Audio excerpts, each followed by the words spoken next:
नमस्कार, टीवी9 राजस्थान पर 8 PM show के साथ मैं हूं भविष्य त्यागी। 8 PM शो में आज फिर बात नरेश मीणा की, और आज फिर इसलिए उनकी बात हम कर रहे हैं कि नरेश मीणा ने राजस्थान की सियासत में एक तरीके से कहा जाए तो एक और सियासी हाइड्रोजन बम फोड़ दिया।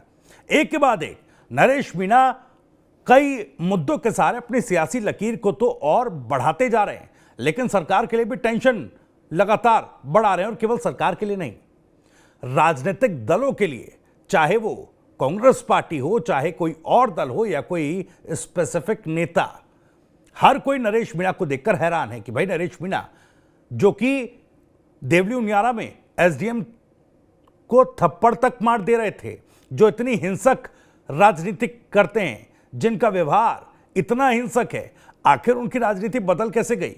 और बदली तो बदली, नरेश मीणा अब सदैव अंदाज में किस तरीके से तमाम राजनीतिक दलों के बड़े बड़े नेताओं को पछाड़कर मुद्दों के सहारे अपनी सियासत को आगे बढ़ा रहे हैं, इस पर आज चर्चा होगी। लेकिन नरेश मीणा ने अब ऐसा क्या किया? दरअसल नरेश मीणा ने एक और मुद्दा पकड़ लिया है। मुद्दा है डोंगरी बांध को निरस्त कराने का। अब डोंगरी बांध को निरस्त कराने के लिए वो डोंगरी और भूरी पहाड़ी गांव पहुंचे, वहां पर लोगों से मुलाकात की और यह ऐलान कर दिया कि भाई अब तो मरने तक इस मामले को लेकर आंदोलन किया जाएगा। यह रिपोर्ट आप देखिए, उसके बाद इस खबर पर चर्चा करेंगे। इस खबर की तमाम परतों को टटोलने की कोशिश करेंगे। देखिए रिपोर्ट। एसडीएम को थप्पड़ मारने के बाद सुर्खियों में आए नरेश मीणा आज अचानक सवाई माधोपुर जिले के डोंगरी एवं भूरी पहाड़ी गांव पहुंचे। डोंगरी बांध को लेकर ग्रामीणों की आम सभा में नरेश मीणा ने शिरकत की। नरेश मीणा ने कहा कि डोंगरी बांध को निरस्त करवाने के लिए ग्रामीणों के साथ मिलकर आंदोलन करेंगे। सरकार से आर पार की लड़ाई लड़ने का ऐलान कर दिया है। नरेश मीणा ने कहा कि वो किसी भी कीमत पर डोंगरी बांध नहीं बनने देंगे और ग्रामीणों के आशियाने नहीं उजड़ने देंगे। नरेश मीणा ने कहा कि सरकार डोंगरी बांध बनाकर 76 गांव के लाखों लोगों को घर से बेघर करना चाहती है, लेकिन नरेश मीणा ये हरगिज नहीं होने देंगे, चाहे उन्हें अपनी जान ही क्यों न देनी पड़े। नरेश मीणा ने कहा कि डोंगरी बांध के विरोध में होने वाले आंदोलन में वो आगामी दिनों में बड़ा आंदोलन करेंगे और एक साथ लाखों लोग भूख हड़ताल पर बैठेंगे, गांधीवादी तरीके से डोंगरी बांध का विरोध करेंगे। ग्रामीणों की डोंगरी बांध निरस्त करने की मांग को मानना ही पड़ेगा। उन्होंने कहा कि ऐसा आंदोलन आज तक इस देश में इतिहास में नहीं हुआ होगा जो वो डोंगरी बांध को लेकर आने वाले दिनों में करेंगे। डोंगरी बांध पर आयोजित आम सभा में नरेश मीणा ने भाजपा और कांग्रेस पर भी जमकर हमला बोला। उन्होंने कहा कि भाजपा के लोग तो इस आंदोलन में नहीं आएंगे, लेकिन कांग्रेस के सांसद और सवाई माधोपुर खंडार से चुनाव लड़ने वाले नेता कहां हैं? उन्होंने कहा कि डोंगरी बांध में एक भी ईंट नहीं लगने देंगे। नरेश मीणा ने ग्रामीणों से कहा कि महापंचायत में जो पंचायत चुनाव का बहिष्कार करने का निर्णय लिया गया है, उससे तो अच्छा ये है कि आप लोग उन नेताओं का बहिष्कार करो जो आपके इस आंदोलन में आपका साथ नहीं दे रहे। पैदल यात्रा निकालने का ऐलान किया तो 76 गांव में जाएंगे। ये गांव डोंगरी बांध के क्षेत्र में आ रहे हैं। नरेश मीणा ने कहा कि सरकार को लगता था कि नरेश मीणा बाहर रहेगा तो डोंगरी बांध आंदोलन में जरूर जाएगा, इसलिए मुझे 40 दिनों तक जेल में रखा। पक्षी मरने के बाद भी अपना घोंसला नहीं छोड़ता। हम तो आदमी हैं, हमारी पीढ़ियां दर पीढ़ियां यहाँ रही हैं। जननी और जन्मभूमि स्वर्ग से भी महान है। हम स्वर्ग के रूप में जननी, जिसने हमें जन्म दिया और जहां हम जन्म लेते हैं। उन्होंने कहा 1 इंच खेत की मेड़ भी तोड़ देता तो हम अपने सगे भाई को मार देते हैं, उसका गला रेत देते हैं, तो गांव के हजारों लोग अपनी जमीन और जायदाद को कैसे छोड़ दें? और छोड़ भी दो तो जहां जहां विस्थापन हुआ, बीसलपुर चले जाओ। जो डूबे क्षेत्र में आए थे, आज बिलासपुर चले जाओ। जहां विस्थापना हुई है वो नरक का जीवन जी रहे हैं। इस आंदोलन में हम किसी को मारेंगे नहीं, बल्कि मार खाने और मरने से मकसद से इस आंदोलन में कूदना चाहते हैं। इस आंदोलन में सर्व समाज के लोग शामिल होंगे। नरेश मीणा ने कहा कि आगामी आंदोलन और अनशन में ग्रामीण गुर्जर समाज प्रहलाद गुंजल को लाएं, मुस्लिम समाज से इमरान प्रतापगढ़ या ओवैसी को बुलाएं, ब्राह्मण समाज के नेताओं को बुलाएं और आंदोलन को सर्व समाज का आंदोलन बनाएं। आंदोलन में फूल माला और साफा नहीं पहनाएं। जब तक ये आंदोलन सफल नहीं होता है, तब तक सभी ग्रामीण एकजुट होकर लड़ें।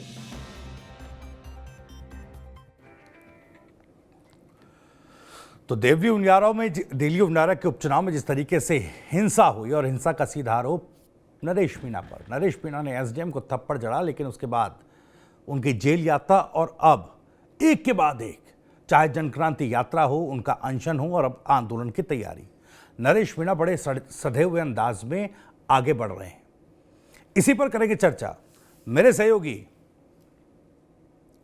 सुमित देवड़ा मेरे साथ इस वक्त सीधे जुड़ गए। सुमित, अब नरेश मीणा डूंगरी बांध को निरस्त कराने के लिए और 76 लाख परिवारों के हित के लिए लड़ाई लड़ने को तैयार हैं। बड़ा ऐलान उन्होंने कर दिया।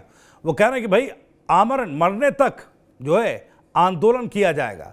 पहले तो बताइए, जैसे अब ये दो गांव पहुंचे, डूंगरी और भूरी पहाड़ी गांव, जब नरेश मीणा पहुंचे किस तरह का समर्थन उनको मिला? देखिए, जन समर्थन के मामले में नरेश मीणा अब पॉपुलर हो चुके हैं, तो जन समर्थन तो उन्हें मिल ही रहा है। देखिए, डूंगरी बांध का जो मामला पूरा है, यह ईआरसीपी से जुड़ा है। जब ईआरसीपी योजना को जब सरकार बनते ही लागू किया गया था और इसके बाद में जिस तरह से उद्घाटन हुआ, इस यहाँ पर जो सवाई माधोपुर और करौली जिले के डूब क्षेत्र है, यहाँ इसमें लगभग 76 गांव शामिल होते हैं, लाखों परिवार यहाँ रहते हैं। इस क्षेत्र पर बांध बनना है ईआरसीपी के तहत, ताकि पानी को यहाँ पर जो है ईआरसीपी के तहत जो लाया जाएगा उसमें जो है पानी का जलभराव किया जा सके।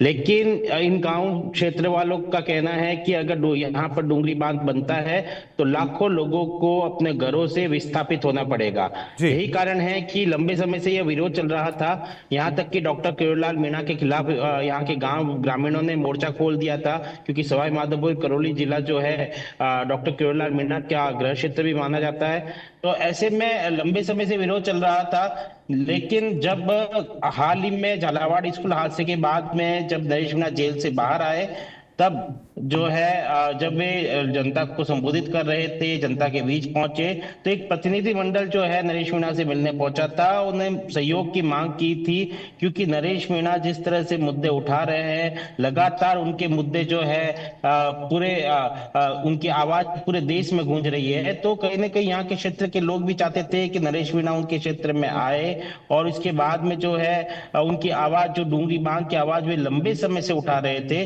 अगर नरेश मीणा उनके धरने में शामिल होते थे, धरना एक बड़ा धरना शामिल होता है। और देखिए, ना सिर्फ नरेश मीणा बल्कि इन गांवों के प्रतिनिधिमंडल जो है हनुमान बेनीवाल से भी मुलाकात की थी, और हनुमान बेनीवाल ने भी इस डूंगरी बांध को लेकर जो है एक ट्वीट किया था, और उन्होंने यह भी कहा था कि जब भी धरना होगा, महापंचायत हुई थी इससे पहले, महापंचायत में वे शामिल नहीं हो पाई, इसका खेद उन्होंने जताया और कहा कि जब भी इसमें बहुत बड़ा जब महारैली होगी तो उनमें वे शामिल होंगे और जनता का सहयोग करेंगे। देखिए, ये मुद्दा सिर्फ बांध का ही नहीं रह गया है। अब वापिस जिस तरह से झालावाड़ स्कूल हादसे में एक पक्ष और विपक्ष की जो लड़ाई सामने आ गई थी, वैसी ही लड़ाई ये डूंगरी बांध को होती हुई दिखाई दे रही है, और जिसकी शुरुआत जो है नरेश मीणा जो है कर चुके हैं। क्योंकि झालावाड़ स्कूल हादसे में जब इन्होंने अनशन तोड़ा, तब भी वे यहाँ पहुंचे थे और उन्होंने कहा था मैं 4 दिन बाद में जो है डूंगरी बांध के क्षेत्र के लोगों के पास जाऊंगा, और यही आज देखने को मिला है। जी बिल्कुल सुमित, ऐसा भी लग रहा है कि अब नरेश मीणा बड़े सधे हुए अंदाज में जो एक सामाजिक फैब्रिक है, सोशल जो फैब्रिक है राजस्थान का, या यूं कहें कि हाड़ौती, खास करके हाड़ौती इलाके का, उसको भी पकड़ने का और उसको मजबूत करने की कोशिश कर रहे हैं। और ये सवाल मैं इसलिए पूछ रहा हूं क्योंकि देखिए, मीणा समाज की अभी तक लगातार, एक तरीके से कहा जाए तो छबड़ा विधानसभा का चुनाव हो या फिर देवली उनियारा का हो, एक तरीके से मीणा समाज की धुरी पर वो चुनाव लड़े गए, उसी धुरी पर अभी तब तक वो सियासत कर रहे थे।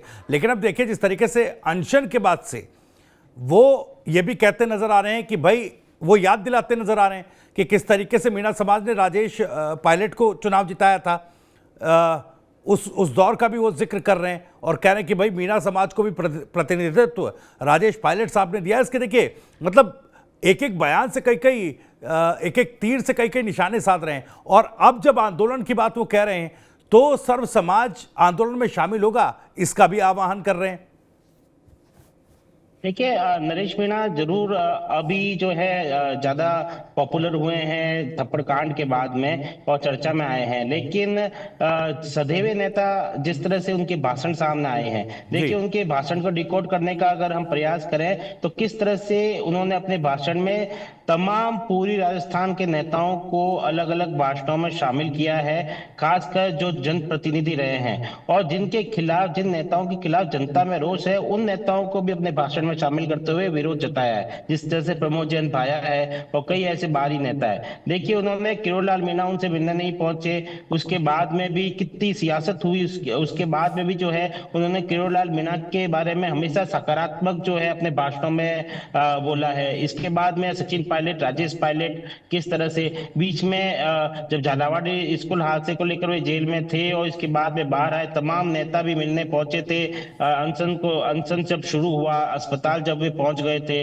लेकिन सचिन पायलट के मुलाकात को लेकर भी कई जो है खबरें सामने आई थी कि उनसे मुलाकात नहीं हुई। हालांकि पूर्व मुख्यमंत्री अशोक गहलोत के ट्वीट के बाद में उन्होंने फोन पे बात की, लेकिन दूरियों की लेकर बात की गई, लेकिन कभी भी उन्होंने सचिन पायलट के खिलाफ कोई भी बयानबाजी नहीं की, राजेश पायलट के खिलाफ कोई भी बयानबाजी नहीं की। सचिन पायलट को हमेशा बड़ा भाई बताया। देखिए उनके भाषण में यह समझा जा सकता है कि वे न सिर्फ जनप्रतिनिधि बनना चाहते हैं, बल्कि उन्होंने तमाम वे नेताओं का सम्मान किया है और अपने मीणा गुर्जर समाज की एक छवि से भी बाहर निकलना चाहते हैं कि उन्हें पता है कि सिर्फ अगर वे मीणा गुर्जर समाज की छवि में ही अगर सीमित रह गए तो तमाम दूसरे जो समाज के नेता, समाज के वोटर है, वो उनको नकार देंगे। देखिए जहां से वे अंता विधानसभा से ताल ठोकने की बात भी कर रहे हैं, वहां पे हम जो 16% वोट बैंक जो है वो मीणा समाज के है, गुर्जर समाज के 4 से 5% है, लेकिन सबसे ज्यादा जो है वह माली सैनी समाज के है, ओबीसी वर्ग के है, इसके बाद जाट है, राजपूत है। तो तमाम उन जातियों को भी साधने की नरेश मीणा को हमेशा से आवश्यकता रहेगी, या नरेश मीणा अच्छे से जानते हैं, क्योंकि उन्होंने कई, हालांकि चुनाव तो वे अब से दावेदारी करना शुरू किया है, लेकिन कई चुनाव में, क्योंकि छात्र संघ राजनीति से वे एक्टिव रहे हैं और कई चुनावों में वे एक्टिव रहे हैं और कई कई जनप्रतिनिधियों के लिए वे वोट मांग चुके हैं, तो ऐसे में वे जानते हैं कि एक जातीय छवि में बंधना उनके लिए कितना हानिकारक हो सकता है। यही कारण है कि ये भाषण में उनकी जो है दिखाई दे रहा है। लेकिन इसको किस तरीके से समझा जाए? देखिए सरकार के लिए तो चुनौती है, झालावाड़ में चाहे देवली उनियारा का उपचुनाव हो, ठीक है, हिंसा की सजा मिली, कोर्ट में मुकदमा चल रहा है, लेकिन वहां पर भी किस तरीके से मनमानी हो रही थी सरकार को लेकर कहीं ना कहीं, और प्रशासन को लेकर प्रशासन की किरकिरी जरूर हुई। झालावाड़ स्कूल हादसे में जिस तरीके से जन क्रांति यात्रा लेकर पहुंचे और मुआवजे का मुद्दा उठाया, तमाम चीजें उठाई, वहां पर भी सरकार की थोड़ी किरकिरी हुई। अब जब ईआरसीपी के डूंगरी बांध को निरस्त कराने की मांग कर रहे हैं, इन परिवारों के हक की बात कर रहे हैं, तो ईआरसीपी को लेकर जो बीजेपी सरकार की तरफ से एक विकास का गुब्बारा फुलाया गया है, उसमें कहीं ना कहीं उसकी हवा निकालने का काम कर रहे हैं, या हवा निकाल सकते हैं अपने आंदोलन के जरिए, तो कहीं ना कहीं एक तरीके से मौजूदा सरकार के लिए तो मुसीबत बन रहे हैं, लेकिन थोड़ा तरीका उन्होंने नया अपनाया। इसके साथ साथ मेरा दूसरा सवाल मैं ऐड कर दूं सुमित, ये जो सर्व समाज वाली जो लाइन पकड़ी है नरेश मीणा ने, अब क्या ये मानकर कि इसमें क्या है कि भाई वो अपनी एक नई लाइन, अपनी सियासी नई लकीर खींच रहे हैं, या कांग्रेस की लकीर से जुड़ने की कोशिश कर रहे हैं दोबारा से? देखिए पहले ईआरसीपी की बात करें तो देखिए जरूर जो गुब्बारा फुलाया गया है, अगर नरेश मीणा इसे उठाने में सफल जो कि नजर भी आ रहे हैं, जिस तरह से उठा रहे हैं वे, तो सरकार की किरकिरी होने तो तय है, क्योंकि किस तरह से विधानसभा ही नहीं लोकसभा चुनाव में भी यह मुद्दा गरमाया रहा और कांग्रेस के माथे यह मढ़ा गया कि उसके कारण जो है यह योजना पूरी नहीं हुई। जिस तरह से भाजपा की सरकार बनते ही ईआरसीपी योजना का जिस तरह से उद्घाटन किया गया और भव्य उद्घाटन किया गया, अब जब ईआरसीपी के मुद्दे में डूंगरी बांध को लेकर विरोध होता है और नरेश मीणा इसे लीड करते हैं, तो यह बहुत बड़ा मुद्दा बन सकता है। देखिए ईआरसीपी को लेकर तक कांग्रेस पर कई आरोप लगाए गए थे कि उनके कारण काम पूरा नहीं किया गया और हमने काम पूरा कर दिया। यहाँ तक कि यह तक कह दिया गया कि हम तो ईआरसीपी के तर्ज पर जो है डब्ल्यूआरसीपी की परिकल्पना कर रहे हैं, क्योंकि उन्होंने यह कह दिया कि ईआरसीपी की एक सफलतम योजना है। लेकिन जब ये ग्रामीण विरोध कर रहे थे, उनकी आवाज इसलिए बुलंद नहीं हो पाई क्योंकि कोई बड़ा नेता इनसे नहीं जुड़ पाया अभी तक। और जब डॉक्टर किरोड़ीलाल मीणा जो उस क्षेत्र के अच्छा खासा प्रभाव रखते हैं, उन्हीं के विरोध में वे थे। अब जब नरेश मीणा उनके उतर गए, देखिए दो तरह की राजनीति हमें समझने की आवश्यकता है। एक तरफ जो है नरेश मीणा, एक तरफ डॉक्टर किरोड़ीलाल मीणा जो है उनको आदर पूर्वक सम्मान पूर्वक बोलते हैं, दूसरी तरफ ये इस पूरे मुद्दे में जो है वे सीधा सीधा विरोध ना भी करे तो भी डॉक्टर किरोड़ीलाल मीणा के खिलाफ वे जाएंगे। और अगर और भी कई नेता जिस तरह से चलावट स्कूल हादसे में सामने आए थे, उनके पक्ष में और भी नेता आते हैं, क्योंकि कांग्रेस बीजेपी में जाने से उन्होंने तो सीधा मना कर ही दिया है। लेकिन अगर कांग्रेस के और भी नेता सामने आते हैं, सचिन पायलट अगर उनके साथ में आते हैं, हनुमान बेनीवाल साथ में आते हैं, तो ये मुद्दा गर्मा सकता है और बहुत बड़ा हो सकता है। और ऐसे में सरकार की मुश्किलें फिर से खड़ी हो सकती है और जो उन्होंने छवि कमाई थी, पूरे जो क्रेडिट लिया था सरकार ने, वह क्रेडिट कहीं धूलमिल होता हुआ नजर आएगा। क्योंकि आने वाले समय में, क्योंकि गांवों का मामला है तो पंचायत चुनाव भी है, पंचायत समितियों के चुनाव है, उसमें बड़ा नुकसान सरकार को देखना पड़ सकता है। जहां तक सर्व समाज की बात है, जी बिल्कुल सुमित, हम ये भी समझने की कोशिश कर रहे हैं कि भाई देखिए ठीक है, अब सर्व समाज की बात कर रहे हैं, वो जो एक टैग लगा हुआ है मीणा समाज की पॉलिटिक्स का, उसको मिटाने की कोशिश सचिन पायलट की तरह है। क्योंकि सचिन पायलट पे भी देखिए लंबे समय तक ये टैग लगा रहा कि एक समाज वर्ग के, एक वर्ग विशेष के, गुर्जर समाज के वो नेता हैं और बड़ी मुश्किल से उन्होंने वो अपना टैग हटाया है ना। और अब क्या नरेश मीणा भी देखिए उस टैग को हटाने की तो कोशिश कर रहे हैं, लेकिन क्या समझा जाए। कल जब मैं सुन रहा था नरेश मीणा को, एक तरफ वो हरीश मीणा मुरारी लाल मीणा से माफी भी मांगते नजर आ रहे हैं, दूसरी तरफ कह रहे हैं कि भाई कांग्रेस में तब जाएंगे जब राहुल गांधी कंधे पे हाथ रख देंगे। देखिए बिल्कुल वे कांग्रेस में सशर्त वापस, क्योंकि जिस तरह से उन्हें जन समर्थन मिल रहा है, उन्हें मालूम है कि अंत में अगर कांग्रेस उन्हें चुनाव उतारती है तो कांग्रेस, नरेश मीणा से ज्यादा जो फायदा है तो कांग्रेस को फायदा है। क्योंकि अगर निर्दलीय नरेश मीणा चुनाव लड़ते हैं तो कांग्रेस के वोट सबसे ज्यादा कटते हैं। और क्योंकि देवली उदयाना विधानसभा सीट पर भी जो है यही देखने को मिला है, अल्टीमेटली जो नुकसान होता है वो कांग्रेस को होता हुआ दिखाई देता है। इसलिए कांग्रेस कहीं ना कहीं उन्हें अप्रोच भी कर ही रही होगी, इसलिए जिस तरह का कॉन्फिडेंस जो है नरेश मीणा में दिखाई दे रहा है। हालांकि राहुल गांधी आए नहीं आए, लेकिन अंता विधानसभा के लिए उन्हें वादा किया जाए तो हो सकता है नरेश मीणा कांग्रेस में चले जाए और चुनाव लड़े, जिसके आसार भी दिखाई दे रहे हैं। लेकिन नरेश मीणा यह जानते हैं, क्योंकि जिस तरह से वे तमाम उन नेताओं से माफी मांगते हैं, फिर सर्व समाज की बात करते हैं और अपने समाज के लोगों को यह कहकर भी संदेश देते हैं कि किस तरह से राजेश पायलट को उन्होंने चुनाव जिताया, किस तरह सचिन पायलट को चुनाव, अपने समाज की ताकत भी उन समाज के लोगों को दिखाना चाहते हैं कि आपके समाज के लोगों को आप भरपूर एक तरफा समर्थन देते हैं तो किस तरह कोई भी किसी भी जब दूसरे समाज के नेता को आप जिता सकते हैं तो मुझे तो जिता ही सकते हैं। तो कहीं ना कहीं देखिए अपने भाषण के जरिए वे सर्व समाज को साधने का भी प्रयास कर रहे हैं और अपने समाज को एक संदेश देने का भी प्रयास कर रहे हैं कि वे, ताकि वे जो है आने वाले समय में एक जनप्रतिनिधि पूरी खासकर जो है हाड़ौती क्षेत्र में उभर कर सामने आए। क्योंकि मारवाड़ और मेवाड़ में तीसरा मोर्चा है, लेकिन हाड़ौती में कोई तीसरा मोर्चा नहीं दिखाई देता है।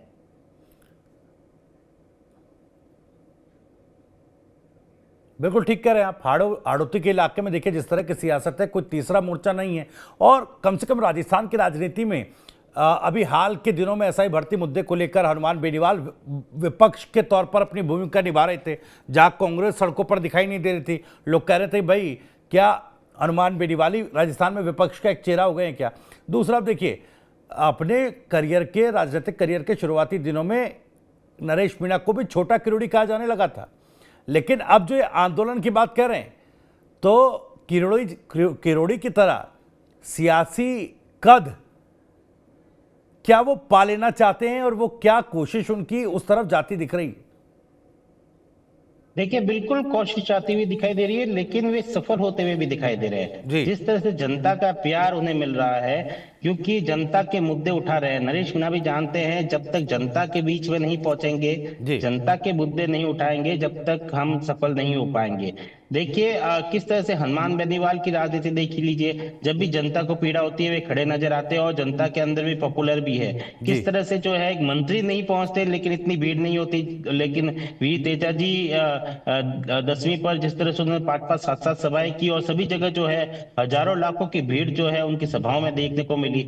और यही कारण है कि नरेश मीणा जब आंदोलन कर रहे हैं तब भी ऐसा ही कुछ देखने को मिल रहा है जी। कि किस तरह से खुद से लोग आ रहे हैं, उनके धरने में शामिल हो रहे हैं, क्योंकि जनता का मुद्दा है। वे खुद के लिए राजनीति नहीं कर रहे हैं। झालावाड़ स्कूल हादसे में देखिए सरकार ने तो मदद नहीं की, लेकिन उन्होंने करोड़ों रुपए जुटा लिए। बिल्कुल, ये महत्वपूर्ण है सुमित, ये काफी महत्वपूर्ण है, क्योंकि अब तक छबड़ा और देवली उनियारा सीट पर चुनाव लड़ने और टिकट ना मिलने की जो नाराजगी थी, उसमें एक नैरेटिव तो बना कि भाई देखिए केवल विधायक बन लेना चाहते हैं नरेश मीणा और एक तरीके से स्वार्थ की राजनीति कर रहे हैं, अपने लिए राजनीति कर रहे हैं। तब तक की नैरेटिव लोगों के बीच में था, लेकिन अब उसी नैरेटिव को बदलने की कोशिश भी है। अब जनता का समर्थन हासिल करने की पूरी कोशिश कर रहे हैं, और शायद एक के बाद एक, चाहे जनक्रांति यात्रा हो, चाहे अनशन हो, और अब चाहे मरने तक आमरण आंदोलन की बात कह रहे हों, सर्व समाज को जोड़ने की बात कह रहे हों, तो जाहिर तौर पर ये कोशिश, अब कोशिशों में क्या कुछ हासिल होगा इस पर नजरें बनी रहेंगी। बहुत बहुत शुक्रिया सुमित इस जानकारी के लिए, इस बातचीत के लिए। तो फिलहाल ये एक बड़ी बात, यह एक कहे कि अगला पड़ाव तय करने की जुगत में या उस कोशिश में नरेश मीणा निकल पड़े। दौरा किया डूंगरी गांव का, भूरी पहाड़ी गांव का, लोगों से मिले, जन समर्थन हासिल किया, उनके मुद्दों को अब जनता के बीच रखेंगे, इस पर आंदोलन करेंगे, और इस आंदोलन के साथ साथ बाकी समाज के लोगों को भी इस आंदोलन में नरेश मीणा अपने साथ लाने की कोशिश कर रहे हैं, और इससे खुद के सियासी कद को और आगे बढ़ाने, सियासी लकीर को और ज्यादा आगे बढ़ाने की कोशिश, कितना कामयाब होंगे ये हम आपको बताते रहेंगे। फिलहाल 8 PM शो में इतना ही। राजस्थान से जुड़ी हर खबर को सबसे पहले जानने के लिए सब्सक्राइब जरूर कर लीजिए। TV9 राजस्थान। नमस्कार।